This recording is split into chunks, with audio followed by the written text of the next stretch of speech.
এগুলো আমি মিথ্যা কথা আমি বলেছি। আল্লাহ না করুক যদি আমার সম্পর্কটা ভেঙে যেত, এটা নিয়ে আমার তোপের মুখে পড়তে হতো। তারা আমাকে সবসময় বলতো যে আমি কেন বিয়ে করছি না, বা আমাকে নিয়ে এত এত নিউজ হয়েছে বিয়ে নিয়ে। আমি না আসলে কখনো চাইনি রিলেশনশিপের কোনো ভ্যালু থাকে না।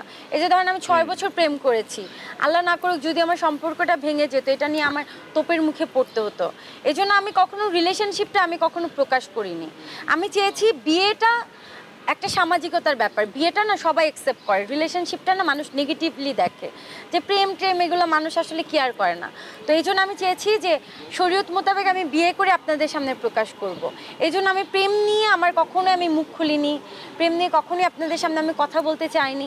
আমি সবসময় বলেছি আমি সিঙ্গেল, আমি প্রেম টেম করি না, এগুলো আমি মিথ্যা কথা আমি বলেছি। কিন্তু আমি চেয়েছি যে শরীয়ত মোতাবেক যেটা হয়, পারিবারিক ব্যাপার, স্বীকৃতির যে ব্যাপারটা, এটাকে আমি সামনে আনবো। এই জন্য আমি বিয়ে করে আপনাদের সামনে প্রকাশ করি। 6 বছর আসলে আপনাদের সামনে আমি গোপন রেখেছি, কিন্তু আমার পরিবার জানতো, আমার শ্বশুরবাড়ির পরিবার জানতো, আমাদের যারা ফ্রেন্ড সার্কেল আছে, বন্ধু বান্ধব সবাই জানতো, অনেক সাংবাদিক আমাদের বন্ধুরা আছে যারা আমাদের খুবই ক্লোজ, তারাও জানতো, অনেক নায়ক নায়িকারা জানতো, অনেকেই জানতো। হ্যাঁ, অলরেডি আজান দিয়ে দিয়েছি, একটু শর্ট করতে হবে। আর কোনো কোশ্চেন থাকলে এক দুটো কোশ্চেনে শেষ করেন।